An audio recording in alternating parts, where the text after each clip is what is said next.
साधक अगर अपनी निद्रा को पवित्र कर लेना,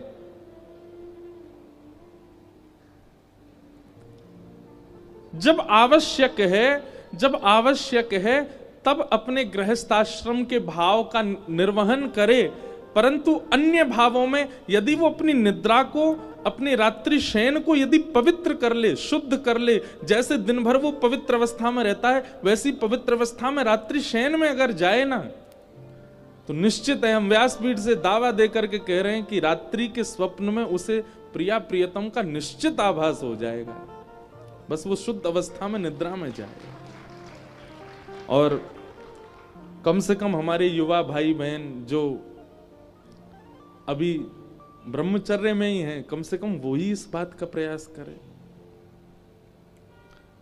वह चिंतन, वह छवि, हम कई बार बताएं आपको, हम कोई अपनी प्रशंसा के भाव से नहीं करें, कई भाव व्यास मंच से वो निकल आते हैं जो कहीं पढ़े भी नहीं गए हैं।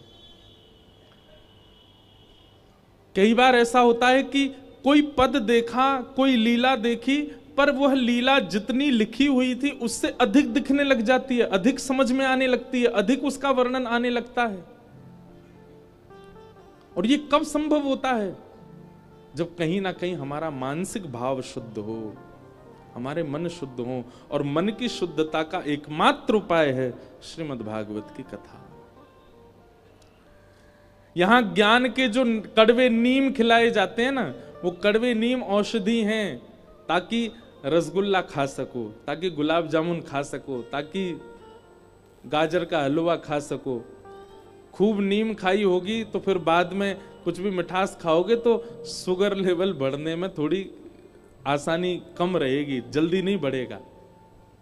ठीक वैसे ही ब्रज की लीला, ठाकुर जी की अंतरंग लीला, बाल लीला, ये सब तो मिठास है। सीधे उसके आश्रम में चले जाओगे तो कहीं ना कहीं रोगी बनने की संभावना ज्यादा है। रोगी बनने की संभावना मतलब कहीं ना कहीं वहां दोष दिख जाएगा आपको। लेकिन श्रीमद् भागवत के अनन्य ज्ञान, जहां पर कई भक्तों के चरित्र, कई भाव सुनाए जा रहे हैं, इनका नीम यदि पहले ले लिया होगा तो उस लीला को समझने में और सहजता आ जाएगी। इसलिए भागवत में सीधे लीलाएं नहीं सुनाई जाती, पहले कई भक्तों के चरित्र और कई ज्ञान के प्रसंग सुनाए जाते हैं। तो ऐसी भागवत की कथा हमारे जीवन में आई है, हम उनके आश्रय में रह करके आइए उस स्थिति में पहुंचे कि कभी स्वप्न में ही सही ठाकुर जी का वह साक्षात्कार हो। कल हम लोगों ने महात्म्य सुना, आज से प्रथम स्कंद में प्रवेश करते हैं। श्रीमद् भागवत का प्रथम श्लोक। जन्माद्यस्य यतोऽन्वयादितरतः चार्थेष्वभिज्ञस्वराट् तेने ब्रह्म हृदय आदि कवये मुह्यन्ति यत्सूरयः तेजो वारि मृदां यथा विनिमयो यत्र तृषगो मृषा धाम्ना स्वेन सदा निरस्तकुहकं सत्यं परं धीमहि। धाम्ना स्वेन सदा निरस्तकुहकं सत्यं परम धीमहि। भागवत जी का पहला श्लोक है। जन्माद्यस्य यतोऽन्वयादितरतः। ठाकुर जी कौन है? थोड़ी गूंज कम करो भाई, बहुत गूंज रही है।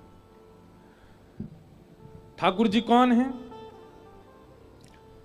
जो जन्म आदि से परे हैं, संसार के किसी भी विकार, विलास, विषय में जिनकी कोई आसक्ति नहीं, आवश्यकता भी नहीं। श्रीमद् भागवत का प्रथम श्लोक जो है ना, इसका ज्ञान परक अर्थ भी है और भाव परक अर्थ भी है, बहुत सारे अर्थ हैं, लेकिन एक बहुत सुंदर अर्थ है, संपूर्ण कृष्ण लीला है पहले ही श्लोक में। जन्माद्यस्य यतोऽन्वयाद् इतरतः। जो ठाकुर जी अपनी मैया के यहां जन्म लेते ही अन्य मैया के पास चले गए, मतलब देवकी के यहां जन्म लेते ही अन्वयाद् इतरतः यशोदा जी के पास चले गए। हमारे पूज्य नाना जी पंडित श्री कृष्णलाल शास्त्री जी वो इतने सारे भाव कहते थे कि ठाकुर जी गोकुल क्यों गए, ब्रज में क्यों गए,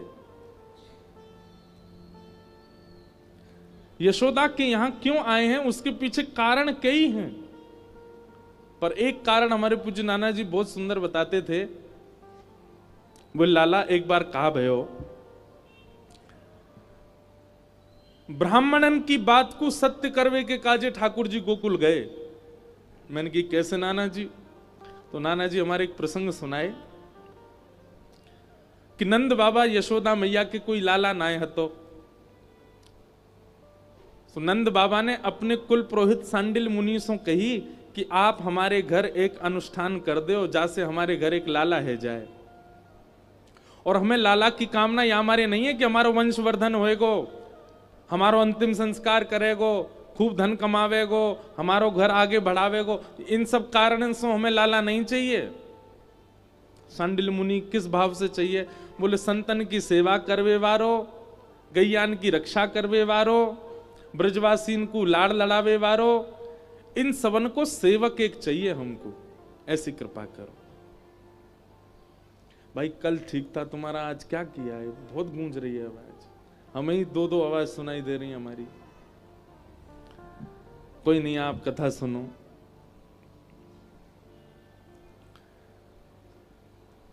तो क्या बता रहा था? हाँ, तो नंद बाबा यशोदा मैया ने किस भाव से पुत्र की कामना की? गौ सेवा, संत सेवा, ब्रजवासीन की सेवा, इन सबन की सेवा भावना वारो हमें एक लाला चाहिए। और यही भाव से हमारे यहां आप एक अनुष्ठान कर दो। सब लोग इधर देखो, ध्यान से सुनो। तो सांडिल्य मुनि ने एक तिथि निकाली, मुहूर्त निकाला। बोले ठीक है, एक बहुत बढ़िया मुहूर्त है, इसमें हम आएंगे और आपके अनुष्ठान करेंगे। सांडिल्य मुनि तो कहीं किसी कार्य में व्यस्त हो गए, कहीं कोई बड़ा अनुष्ठान था तो नहीं जा पाए। उन्होंने अपने भांजे को भेजा, बोले आप जाओ और नंद बाबा के यहां अनुष्ठान करके आओ। सांडिल्य मुनि के भांजे आए। हमारे ब्रज में आज भी नियम है कि कोई संत महापुरुष आए तो माताएं चाहे कितनी भी उम्र की हों, घूंघट करके सिर ढक के थोड़ा वैसे ही प्रणाम करें। तो जैसे ही सांडिल्य मुनि के भांजे घर पर पधारे तो यशोदा मैया ने घूंघट करके आई। अच्छा, यशोदा मैया की आयु 80 वर्ष की, पर मैया सुंदर बहुत हैं। यशोदा मैया का सौंदर्य भागवत में वर्णन किया गया है, बहुत सुंदर है यशोदा मैया। कोई विशाल रूप नहीं है मैया का, मैया बड़ी सरल सहज और बड़ी बड़ी बड़ी सुंदर हैं। ठाकुर जी की मैया हैं। तो यशोदा मैया जैसे ही सांडिल्य मुनि के भांजे आए, सब आचार्यगण आए, तो श्रृंगार तो किया ही हतो।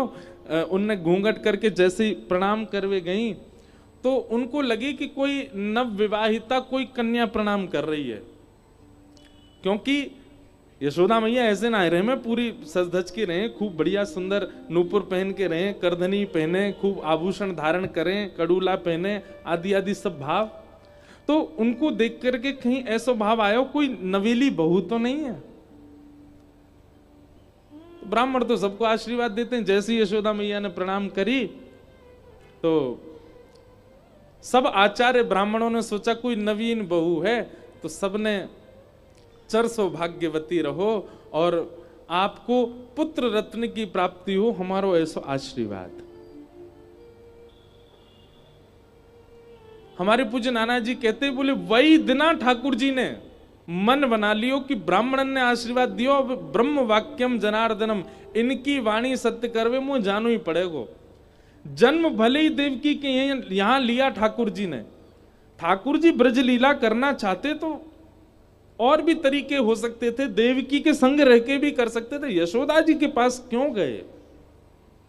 क्योंकि यशोदा जी को ब्राह्मणों का आशीर्वाद था। और फिर हमारे नाना जी एक कथा सुनाते कि सब ब्राह्मण अनुष्ठान के लिए यमुना तट पर पहुंचे और नंद बाबा ने खूब जोरदार महाराज व्यवस्था करी ब्राह्मणन के काजे। बैठवे की उत्तम व्यवस्था, सोवे की उत्तम व्यवस्था, आसन चौकी बहुत सुंदर सब व्यवस्था करी, और एक हलवाई मथुरा को सबसे बढ़िया हलवाई लगा दियो कि चकाचक बना के पवाओ सब ब्राह्मणन को।